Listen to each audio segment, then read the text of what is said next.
living La Vida low carb. This show is changing lives. We talking about your diet, trying to get you feeling right. Cut up them avocados, fry some eggs, time to explore the longest running health podcast, hosted by Jimmy Moore. Time to give up the crappy garbage. We're getting into ketosis. Every day is a new step to your goal. Yeah, you're getting closer, motivated and focused. Don't stop, just go. Time to get inspiration from the Living La Vida Low Carb Show. Hey, the livinglowcarbshow.com. So guys, that right there is Christine, and I always slaughter your last name. I'm going to take a big stab at it. Hronec?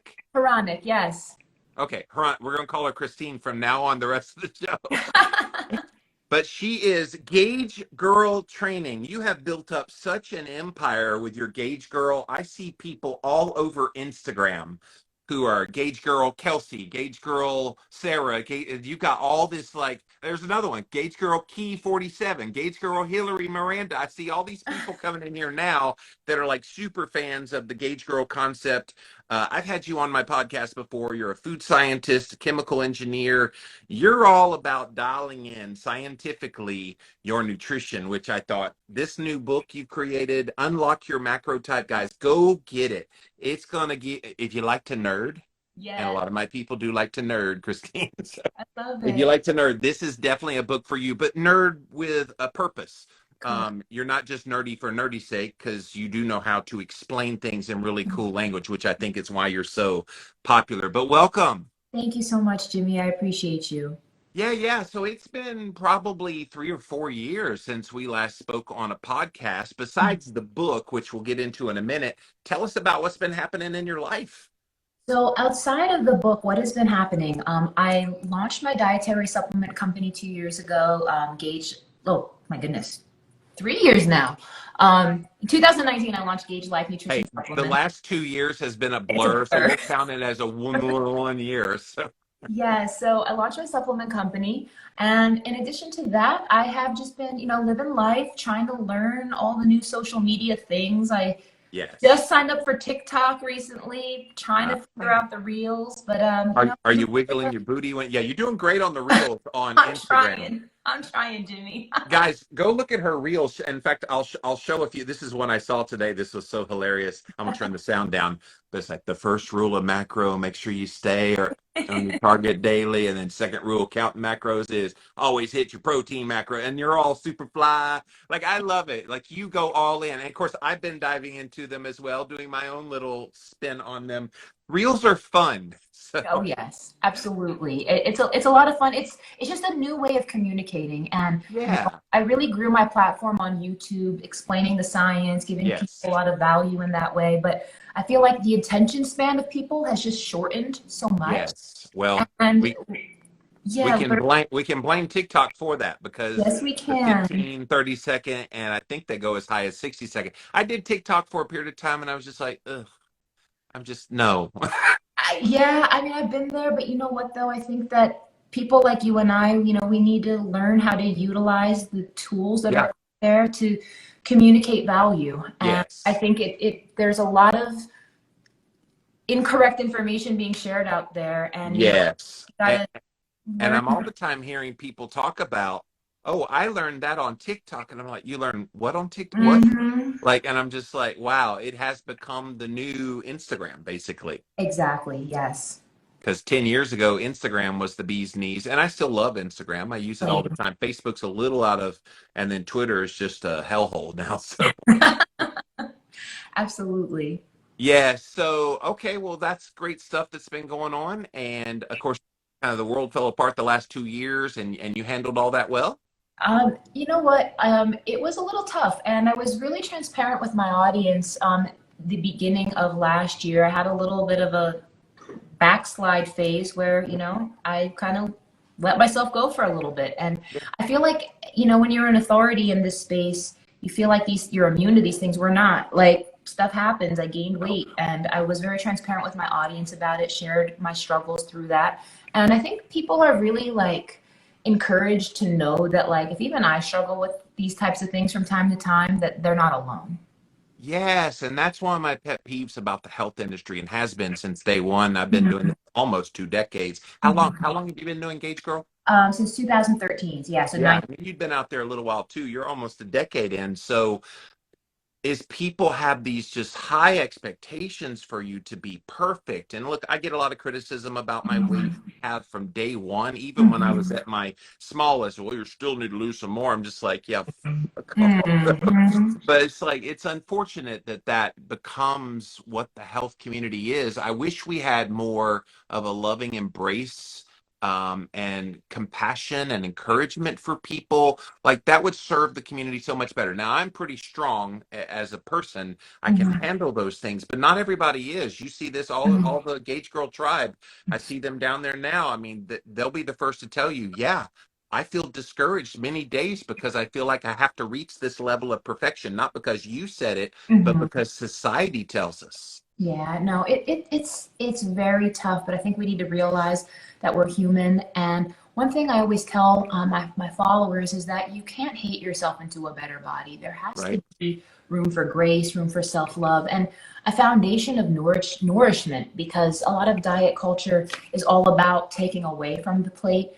And, I have a very strong, what do we add to the plate? What do you need to be eating to fuel your body properly? Because the thing is, I'm all about positive metabolic function. And if Yes. I wanted to have people lose 20 pounds in 10 days, yes, we could do that, but that's just Yeah. not going to serve you well in any way, shape, or form, mentally, physically, or in any which way at the end of the day. And at the end of the day, I think everyone should respect each other's journey. Oh, well, I lost 20 pounds in 10 days. Why can't you? And it's like, Mhm. that's not my goal. And people Mhm. do that all the time. Well, you're not losing weight. I'm like, you assume that weight loss is my goal at the moment. Could it be Mhm. maybe I'm working on my brain health? Maybe I'm Mhm. working on my sleep, which are indirect impacts on the weight. And I am. I'm working on, and I'm currently doing like lots of ice baths every day. You've probably seen me get into my Yes, that's marathon awesome. I don't know fix. how you do that. I would be. That's. Yes, I have trained myself for years. I've been doing it 3 years. And so now it's just a habit. And like that's a good kind of segue into your book of once you learn how to unlock your macrotype and you know where Yeah. you're going, you've got a roadmap, it becomes Mhm. easier. Things that seem on the outside to be impossible and oh my gosh, how do you do that? Now become just blasé for you because it's just normal. Yeah, I think so many people have this concept that the pathway to health is just to have this insane amount of willpower that you just eat less, and then you'll be better. But the thing is, that has nothing to do with it. You need to fuel your body. And I teach people how to change the chemistry of what they're consuming, because a lot of people think that, like, if I try to eat healthier, I'm going to starve, my life is going to suck, it's going to be boring. But the reality is, no, you're actually living not to your fullest capacity by not fueling yourself optimally. And that's one really big thing that I teach people, is about how to optimally fuel yourself. Well, and a lot of your followers and clients are women. They're Hmm. attracted to you. You're a beautiful, fit woman, so you're very much in the demographic of reaching them. I'm sure you have men in your audience, but I always see you're called Gage Girl, so a lot of Hmm. guys wouldn't necessarily. I'm Gage Girl Jimmy, holla, right? I So have some, I do have some men, but a lot of my male clients are typically the husbands and boyfriends, yes, of my clients, typically. yes, yes.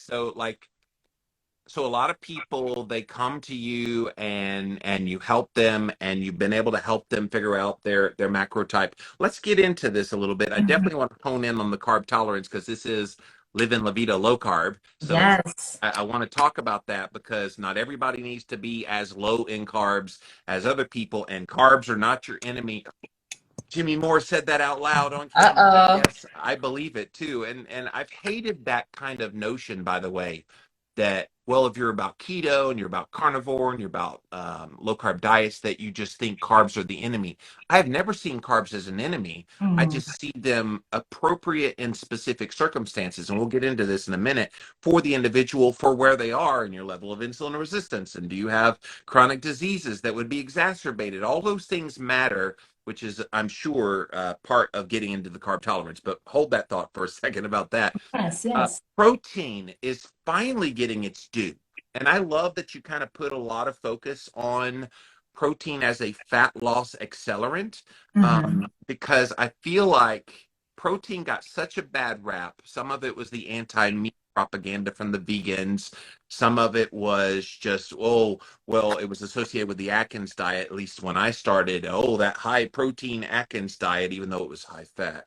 And so there's all this negativity that's been there in the past. Well, now it seems like protein is the bee's knees, and it's actually flipped the other direction to even poor quality proteins now get the same effect as the good ones. And so how do you teach this to your clients?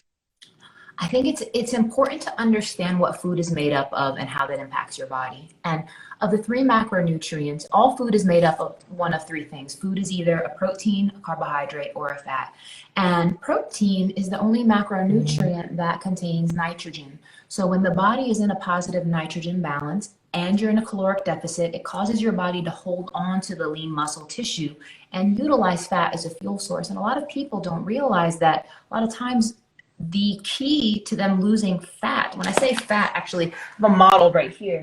This is what 5 pounds of dietary fat looks like right here. This is what 5 pounds of fat looks like. Wow. If you want to lose this stuff from your body, you have to change the chemistry of how your body's functioning, because fat loss doesn't happen in a vacuum. It's not wishful thinking. Fat loss is a biochemical reaction, and your body needs to be set up in an environment so that it will tap into this as a fuel source. And high protein is a wonderful mechanism to support that.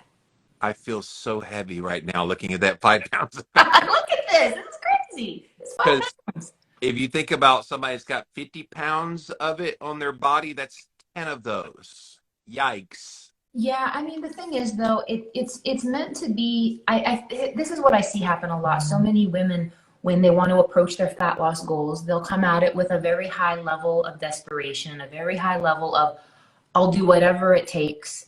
And, while I appreciate that, that drive, you need to go about it the right way. I tell people the fastest way to lose weight is to do it slowly, because you're just going to gain it right back. You're just going to gain it right back. You need to use some wisdom when it comes to this. And if you really want to lose fat loss, if you really want to get out of this perpetual cycle, you're going to have to learn how your body needs to eat properly. It's about, and unfortunately, so many people need to relearn food. It sounds so strange, but they really need to relearn food.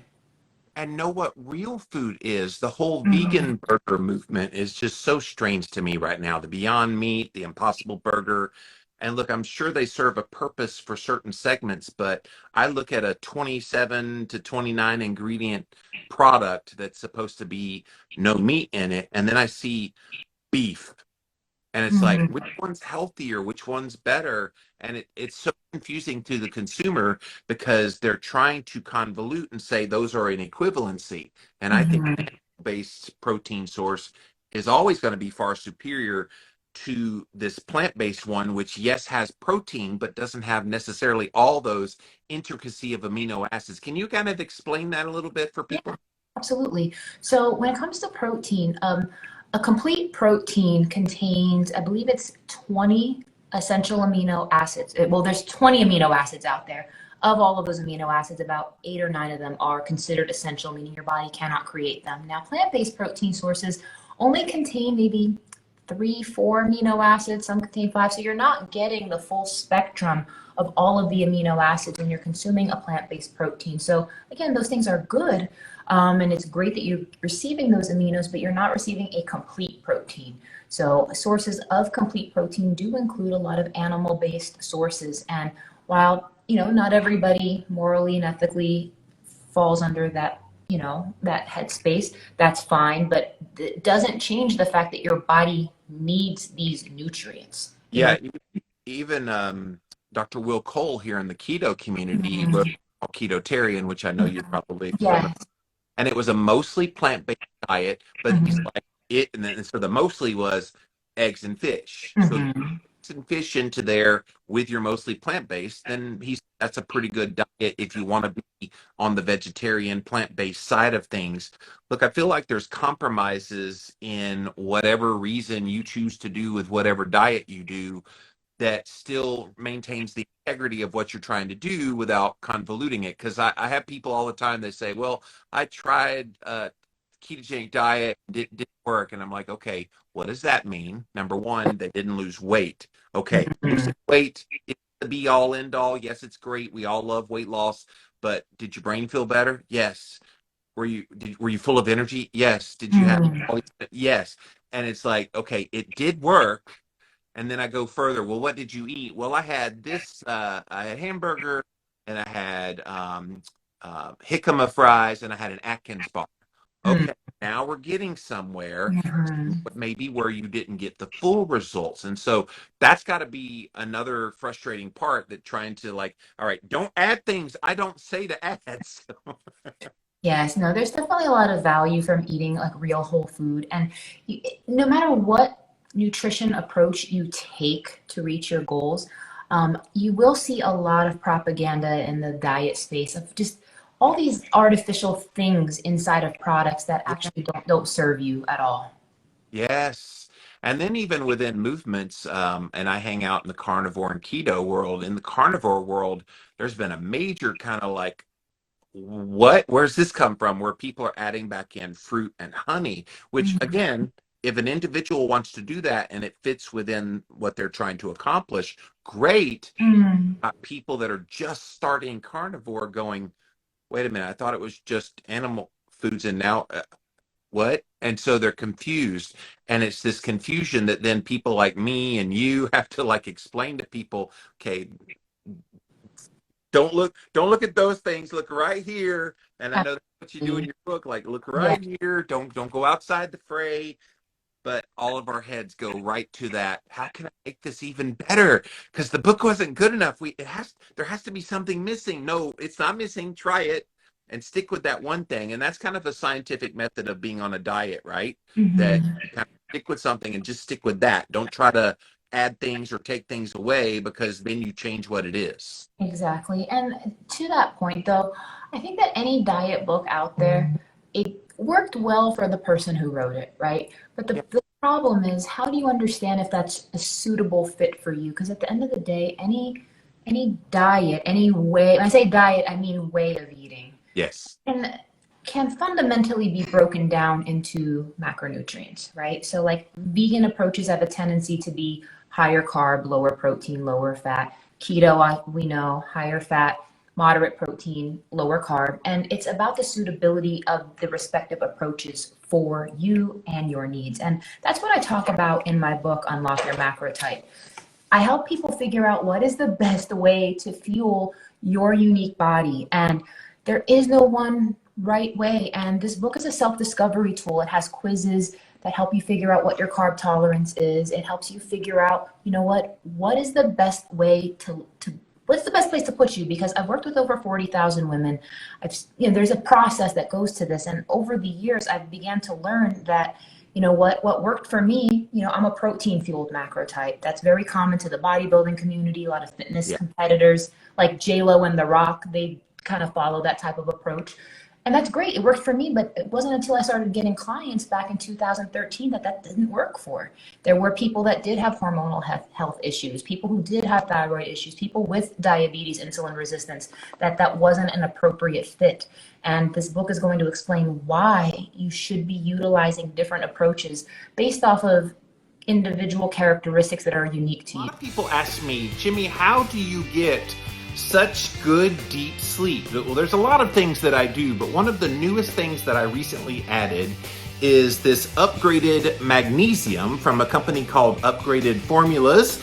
Go to their website, upgradedformulas.com, and you can learn all about this nano technology that they use for this particular mineral of magnesium. Again, it's called Upgraded Magnesium, and it's got all the different forms of magnesium in it, using the nanotechnology so it gets absorbed a lot better. Guys, I have seen my deep sleep improve by as much as 30 to 40% simply by adding in this product along with sunshine exposure, darkness in the room, cooler temperature, all of the things that I always have done.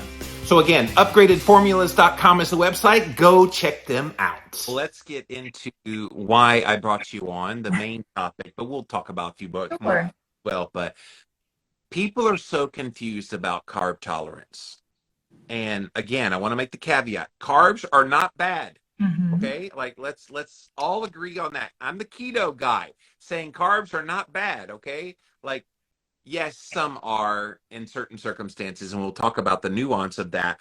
But carbs, it's so funny we kind of have carbs as a category because I think refined carbohydrates are a very different beast than whole food carbohydrates. Absolutely. And Absolutely. you don't make the delineation. Same with fats, by the way. Whole Yes. food fats versus man-made fats, totally different Agreed. things. So kind of with that caveat, people are like, well, I had 20 M&Ms and that was within my carb tolerance. And I'm going, you're missing the point. So kind of get into your spiel of what you explained about how you do discover and understand your carb tolerance in the book. So, your carb tolerance is going to depend on several factors. It's going to depend on your body's ability to handle what your glucose metabolism is. So your glucose metabolism is essentially how efficiently your body can take carbohydrates out of your blood and migrate them into the cells as usable energy. For some folks, their glucose metabolism is shot. And that's the reason why there are a lot of people who, you eat something carby, but then you still feel hungry. You still feel hungry and those cravings are going through the roof. It's not that you need more carbs. You're starving on a cellular level because your cells are not able to access the energy from carbohydrates. And, that's a really big problem. It's becoming one of the most prevalent conditions I see over and over and over again. So glucose metabolism is a very big influence on your carb tolerance. Same with sex hormones. It's a very, very big thing.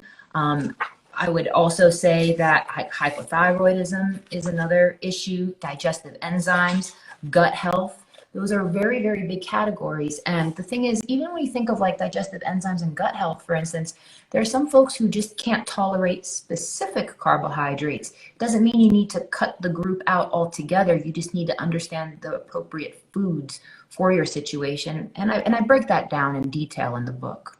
Well, and it's why when the whole gluten-free movement started, I was just like, okay, that's maybe a part of the issue, but all these people suddenly say, oh, I need to be gluten-free. I'm like, you ask them why. Oh, well, it must be healthy. And it's like, okay, for some people, it is healthy, but are you in that category? Are you celiac? Have Yes. like really dig deep about what you believe when it comes to nutritional principles. Is there a bug or something in front of your camera? No, my camera keeps like going black. I don't know why. So I Oh, keep okay. touching it so I can still see you. Sorry about that. I hope it doesn't look awkward. Oh, like she keeps like flipping her finger. I'm Yeah, like, there a yeah, sorry flyer? about Oh, man. that. Sorry, got distracted. But yeah, people they latch on to trends. And Mm, some trends are good. Like I feel like a refined sugar-free option is a great trend for most people. Sugar in that way doesn't really nourish you in any way. But the gluten thing and I just get frustrated in the nutrition space because I've been around so long now, Christine, that I've seen all the ups and downs of this. And I'm like, I'm seeing similar patterns in all of these. It happened with Atkins, it happened with paleo, it happened with keto, and now carnivore. It feels like people jump on bandwagons rather than trying to figure out what's right for them. yeah, it's the nutrition space is very polarizing. I think sometimes people find a sense of identity in Yes. their eating Cult. style. But the reality is it's about what works for you. There is no right or wrong way. Even within a given household, you can have multiple macrotypes in one household, and that's fine. There's nothing wrong with that. I think that people really need to just start getting to the place where they're like, you know what, I need to figure out what works for me and why. And I challenge my followers and my clients to, own that, because it's not about what works for somebody else. It's only about what works for you. It's more of like an eyes on your own plate type of a thing. And sometimes people feel like they need to like apologize for their decisions, especially when they go out to eat with friends or family, because eating out is such a social experience. And I think some people feel very like, they're going to be judged for wanting to eat healthy. But Oh my gosh, when I go out to dinner, they're like, well, Jimmy Moore's here, so I'll have to eat keto. I'm like, what? no, you don't. Eat whatever works for you. I tell my friends, I'm like, I'm not the macro police. Yeah. Like, Eat what works for you. I don't care how you eat. Go eat a Mhm. cookie if you want a cookie. It's not often. That's a choice you make. And like Mhm. how individuals making choices that they feel are best for them and for their mental health. Maybe that cookie is best for them in that moment, and then they get right back Mhm. on plan. Great. Like, but I feel like there's just this. Yeah, you're right. It's a judgmentalness, or at least an assumption that there would be judgment, and it's so not true. We tell ourselves so many stories up here that just don't match the reality. Agreed. I couldn't agree with you more. Yeah. So, guys, on page 107, again, we're talking to Christine Hronec from Gauge Girl Training, and she is Unlock Your Macrotype is the name of her book. Page 107, Find Your Macrotype Quiz. Girl, this is like the me and everything of this book. Guys, take that quiz, because if you want to know what your macrotype is, you're going to find out very quickly, and there's points assigned to various things as it relates to what your macrotype is, and then it spits out. Can you tell us about the different types, starting with the carb-fueled macrotype 1? Yeah, absolutely. So I've broken it down into a total of 5 macrotypes, and some people may think that's a little overwhelming, but let me just break it down. There's 3 main categories: carb fueled, protein fueled, and fat fueled. And if you're a carb fueled macrotype, this means that your body does best when a larger portion of your calories come from carbohydrates. And what this means is you're going to have about half of your plate filled with quality carbohydrates is going to be paired with veggies and lean proteins, while going a little bit lighter with dietary fats. And I can't tell you how many clients who I've had that fit this carb fueled macrotype that have been absolutely shocked and astounded when I set them up on this approach, because they were like, wait. Uh-oh. She froze, you guys. There we go. Okay, There we go. There we go. now she's back. So many people are afraid to eat more. And I can't tell you how many people I've had clients eating 200 carbs, even 300 carbs for women, that was the key to unlocking their fat loss. And they would never in a million years think that that was the way that they were going to achieve their results. So there are some folks who do well being carb. Yeah, what does the high carb in the presence of low fat and that good amount of protein, what does that do to unlock fat stores, and what kind of people are these? Are they more insulin sensitive? Is that they're able to tolerate it? So it tends to be people with, I, for lack of a better term, people that are hard gainers. In the past, I've called them ectomorphs, people with very high metabolism, people more in the skinny fat type of a realm. I feel like people are going to understand that a little bit better. Yes. And as a result, they just are not eating enough. They are not eating enough to get their metabolism where they need to be, because part of muscle gain includes eating carbohydrates. People think that muscle gain is all high protein, but carbs are stored inside of the muscle cells.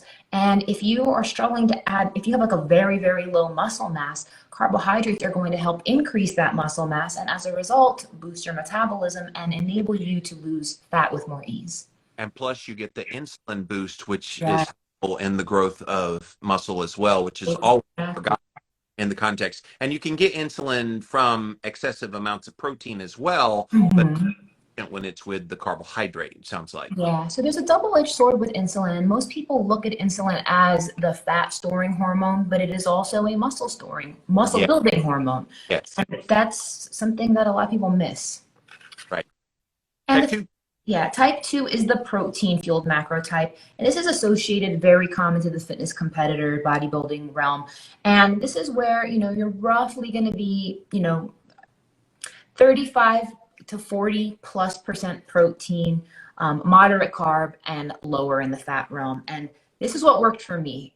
Once when I was really trying to figure out how to get abs, how to get that fit look, I thought that by running marathons, I would be able to get that look. I thought I just needed to burn more calories. I didn't realize that the calorie composition I was consuming was wrong. Once I started shifting my body to more protein, Jimmy, it blew my mind, because I was so angry. I was like, what am I doing wrong?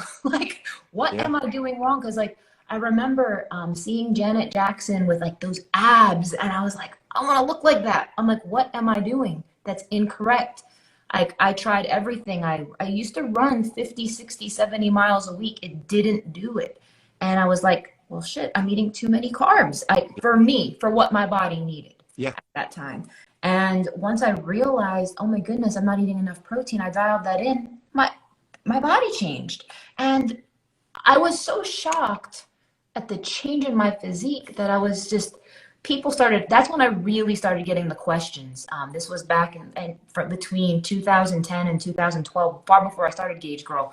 Everyone was like, what are you doing? Like, what did you do? And I'm like, you guys, it's the protein. It's this, it's this, it's this. And, that was the beginnings of how I built my platform. Yeah. I did an experiment 3 years ago. I used to do this other podcast. There was a biohacking podcast that I did with an MD. And so he's like, Jimmy, let's do a high protein experiment. So Jimmy loads up on like chicken breasts and other kind of leaner proteins because it's hard to eat lots of protein if you get lots of fat. So it was pretty low in fat. Mm-hmm. And obviously I didn't do any carbs because we were trying to keep the variables as controlled as possible. And I was miserable. I'm obviously not a protein burner type of your types, and I was miserable. I had reactive hypoglycemia, and I was wearing a CGM, and I was just like vegging out on and I was just no energy. I was hungry an hour later. So that goes back to it worked brilliantly for Christine. Absolutely. Train wreck for Jimmy. So, but it's fascinating. People get fear things, and there you were, not necessarily fearing it. You just didn't go, oh, I should try that. And then when you did, whoa, no wonder. Wow, I found it. And like people are looking for those moments that they discover what's right for them. But I think one thing that was really key, though, was I needed to stay open-minded because here I am. I thought I found the Holy Grail, but lo and behold, just because it worked for me does not mean it's going to work for somebody else. And Yes. when I had some clients that were not responding to that approach, I'm like, there's got to be something fundamentally wrong. And that's when I started to realize, you know what, maybe some folks have different levels of carb tolerance. Maybe some folks need to be fueled differently. And I think we need to be very careful to be open-minded that just because you see something work and it works wonderful for you does not mean that experience is going to be replicated. I wish we could shout that message Yes. loud, proud all over the internet because people are always chastising me. Well, you just need to go plant-based and all your problems will go away. And I'm like, I'm glad that works for you. Working on me and discovering things, but I know that's not going to work for me. But thank you for the comment. Now, Yes. yes. So type 3, let's get into that one. Yeah, so type 3 is still a protein-fueled macrotype, but it is protein-fueled low carb. So it was a very interesting macrotype because they need slightly more fat than, the bodybuilders. And I used to think, man, you can't go that high in fat. You're gonna start you're not gonna lose as much fat. But when I started seeing clients who have, slightly slower metabolisms, slight hormonal shifts, not where to the point they need to be on keto, but their body just functions on a step change up in the fat level. Yeah. It definitely made a difference. And so much so to the point that it needed to be its own distinguished group because the differences in the way you would go about eating is different. So for instance, if you're a protein-fueled low-carb macrotype, you're going to be eating more like fattier cuts of protein, like more salmon, more, you could definitely do more steak, more whole eggs versus, the way type number 2 would eat more chicken, more or chicken breast, egg whites, things in that nature. Yeah, I haven't taken the test yet, but I'm pretty sure that's the category I'm in because I eat kind of mostly carnivore, and it's a mix of protein and fat. Overboard on the fat, like necessarily keto. Although I do think I am in ketosis from time to time, and people would be eating that type 3, especially post workout. You're going to have probably major ketosis happening, and yeah, I mean that's a comfortable thing for me. And I have done that now for many years and especially intently 4 years, putting that focus on making the protein first and then having the quality fats that come with that protein. I get my meat from the farmer's market, all the things. And I feel comfortable there. And I'm even within the macro types, I'm even experimenting with, okay, let's have higher volume days and lower volume days and even fasting days to mix in to even boost this benefit that comes from the macrotype. Do you mention anything like that, kind of mixing it up, or do you have like a, hey, get it down first and then if you I do have some guidance on that with regard to how to train for your macrotype, because there is times and there is value for optimizing the timing of the meals pre and post workout. There are opportunities of when that stuff would make the most sense, but I pair it along training, if that makes sense. yes, it makes total sense. Number 4. The fat fueled macrotype. So if you don't mind, I wanted to just read a tiny section from this. So the fat fueled macrotype is one of the most neglected macrotypes, teaming with individuals who are left feeling stuck when it comes to their health. And I found this specifically because I've had some folks who I know they're not suitable for the bodybuilder approach, the protein fueled, but keto is just not for them either. So there's this group of people who are kind of just feeling stuck. It tends to be my clients who are around over 35 or so, but their first priority is to feel better overall, right? They're not really, yes, people want to lose fat, they want to lose weight, but they feel off energetically. And I found that, if that's your first priority, if you're off hormonally, if you're off metabolically, that getting a higher percentage of your protein from fat, still moderate protein on the lower carb end, but not as low as keto. So, you are still have enough room to fit in things like, obviously leafy greens, which isn't keto, but more vegetables, more squash, a little bit of fruit, cruciferous vegetables, things of that nature. And when I think of this fat-fueled macrotype, I think of restored internal health as the first priority. And it's a breath of fresh air for folks who find this, because all of a sudden they feel better. And my clients with the hormonal imbalances, I tell them, I'm like, you can't just start just going on a diet. So all these women are coming from their doctors. They're like, my doctor told me I need to lose weight. Got it. But if you're trying to lose weight when your hormones are imbalanced, you're missing specific nutrients. And if you're going so low in calories, you're not eating enough calories to get those nutrients. So I always prioritize balancing those hormones first, getting out of this exhausted, tired, burnt out phase. And believe it or not, that boosts your metabolism and that allows you to facilitate fat loss. And it's so counterintuitive because everybody thinks they know what they're doing when it comes to this stuff. I think you can just Google away everything. And the context of how to apply these things matters, as you know. Yeah, and not getting stuck in what you think you know, constantly being an absorber of information, which is why I have people like you on my show. You're not explicitly low carb, but you're not anti it either. You love my work, I love your work, so that helps as well. So, did you go keto and thought you had to give up wine? Well, let me introduce you to Dry Farm Wines. It is the world's first sugar-free alcohol that is lower than your typical wines, organic, made at local farms that do it the right way. Most of the wines that you buy are from 3 really big companies, loaded with additives and preservatives, so many dozens of those kinds of things.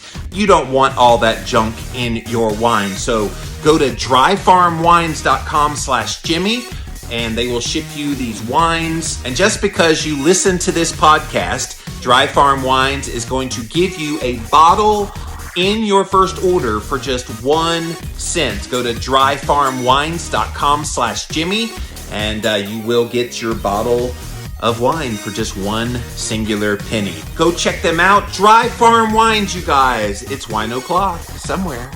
Let's go get some wine. That's an interesting one, the fat fueled one. You mentioned the carbohydrates not being at a keto level. Typically that would be under 50 grams of carbohydrate a day. So what is it, like 100 grams? It's more like on a percentage. So, yeah, I do it based off of percentage. So that realm it's less than 20% carbs. Okay, well that's still pretty damn low carb. Yeah, it's still low carb, but the thing is, when you start getting into net carbs and all that kind of stuff, there is a little bit more wiggle room there. Yes. Yes. So there's only one left. What's the last macro category? It's the fat fueled low carb macrotype, and that's keto. That is hands down keto. And I've tried keto. I've actually done keto. One stint was actually for 3 months, and another stint was for 6 months. And I only did it to learn so I could, communicate with my clients who are doing it, learn from their perspective. And I did this in 2016, 2017. And Jimmy, I was shocked how much I liked it. Like, it was so easy to stick to. Um, I never felt hungry. It wasn't sustainable for me. I like missed carbs just kind of like on an emotional level. I didn't need to be keto by any means. I didn't have diabetes, but I really liked that mental clarity. I liked the way I felt. I found so much value in it. And it was really nice because there were a lot of foods that so many people felt were like off limits, like fat. There's a lot of people who are from that low fat era that fat is bad, right? And Yes. for people to realize, hey, I can eat this, I can lose weight, and I feel good, and it works really, really well for a lot of people. So I don't discount that because keto isn't a diet trend. It's more of like, I see it more of like a medical protocol, if that makes sense. Like it's a protocol to address certain medical conditions. Well, and the original use was Yeah. medical use for treating epilepsy. So like, Hmm. and that was 100 years ago that Yeah. happened. And then of course, it, like morphed into helping with type 1 diabetes before it Hmm. was out, because it would like naturally help to control that. And they would normally just die. But Hmm. helped at least that hold on until the insulin came along, and then they like threw it all away after there was medications that came along until Pennington and then Atkins and all the rest that came along after that. So yeah, I obviously see value in it because I, again, like you said earlier, when you find value from something, you talk about it. Sure. I'm open-minded as well to know that because it works for me doesn't mean it necessarily works for everyone. Hmm. But you got to do it well, and it sounds like you did do it well if you got the benefits that you're Oh describing. yeah. Oh yeah. I was just honestly, one thing I do is when I'm in a period of like high stress and I really need to think clearly and I need like my whole mental function, I will shift to eating higher fats periodically on an as needed basis to boost mental clarity and focus. My mental clarity and focus during keto was unlike anything I've ever experienced in my life. I felt Yes. like I was on a drug. Like that's how clear my brain was. And I was like, man, I wish I knew about this when I was in college. Like, it's just crazy how effective it was in that regard for that facet of health. Welcome to my everyday when I get to talk to people on camera and interview, because my brain, I value my brain health. I'm 50 years old. I want to be 75 and still have this sharp brain. Mm, I yeah. crave that fat fuelness that you're talking about. Hmm. And I don't do things like MCT oil. I know that can Hmm. enhance the brain, or even like krill oil. There's so many like brain enhancing fats you can add. I just eat real whole foods from quality sources from the farmer's market, and it pays off. Absolutely. I couldn't agree with you more. Food quality is something that I didn't appreciate as much during my fitness competitor days because I used to be like, oh, if it fits your macros, boom, boom, boom.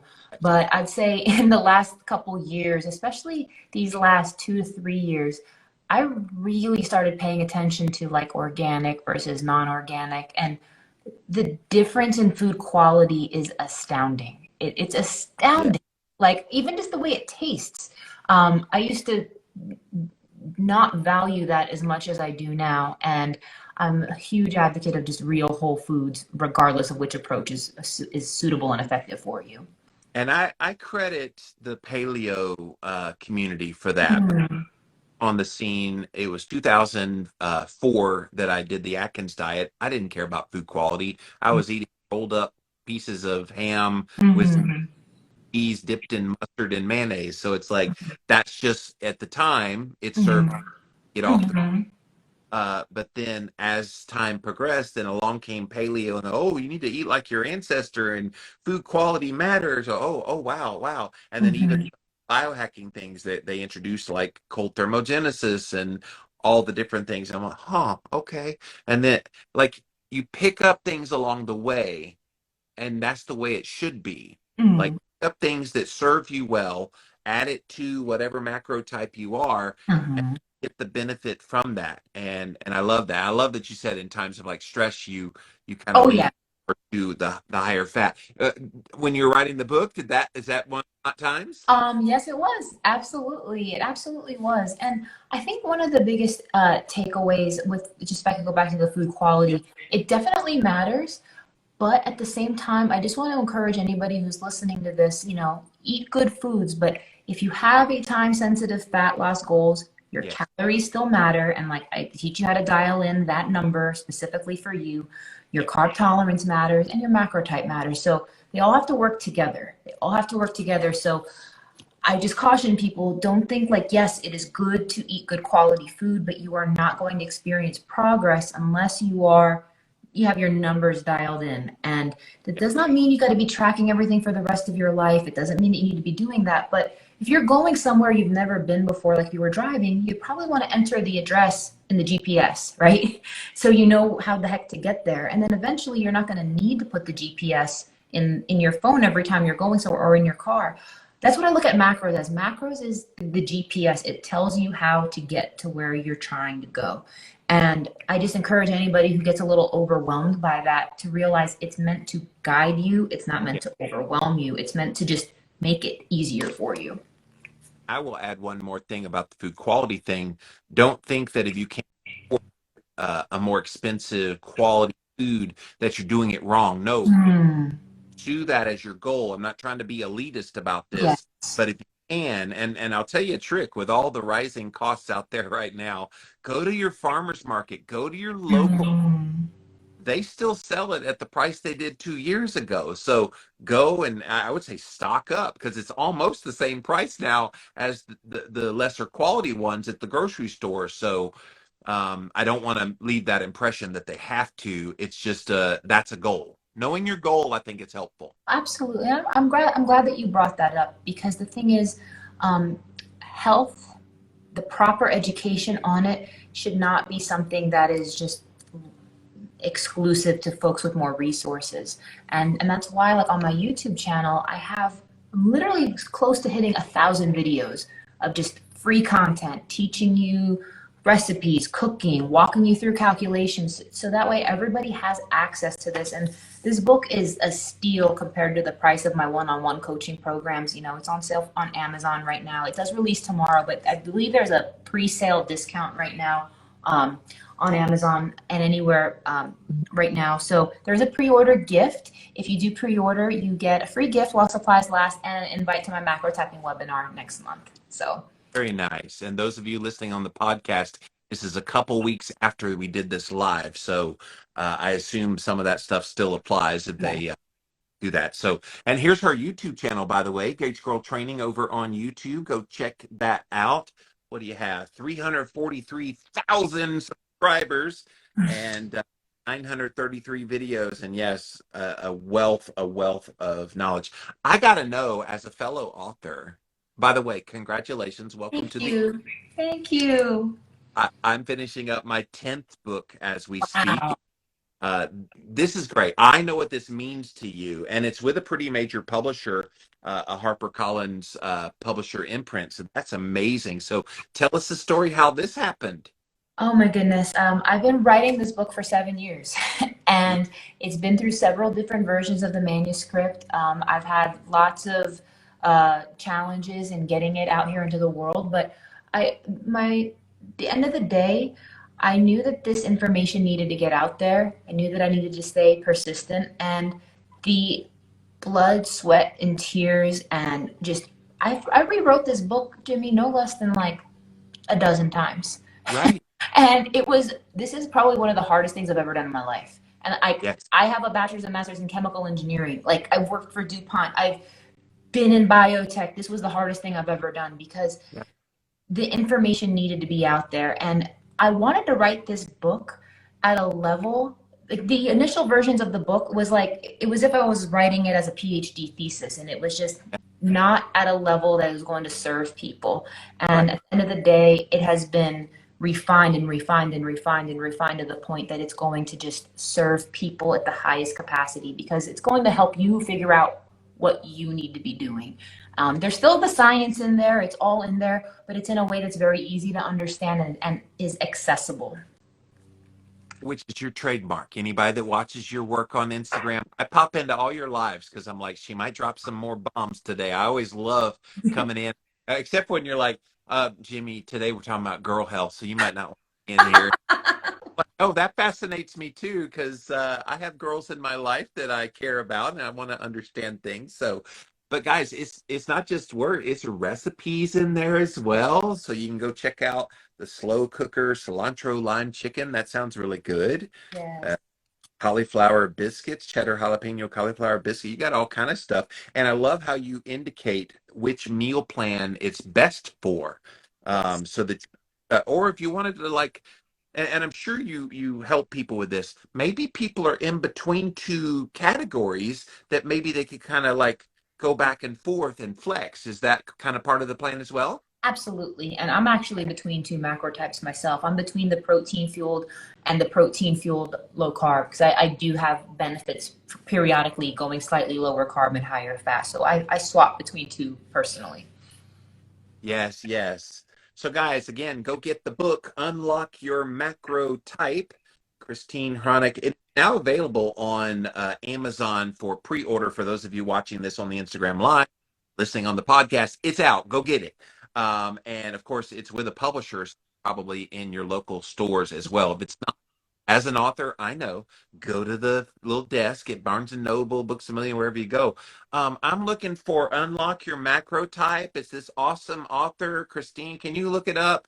And if it's not in stock, they will get you one. So definitely go grab it. I'm all about educating yourself. And guys, speaking of educating yourself, by golly, go follow her, Gauge Girl Training, over on Instagram. And Christine, been too long, my dear. Thank you so much for. Thank you for having me, Jimmy. I appreciate you always. I just want to wish you nothing but the best with your health and your books. I can't wait to hear what your next book is about. Time to get inspiration from the Living La Vida Low Carb Show. Hey, the livinglowcarbshow.com. Woo!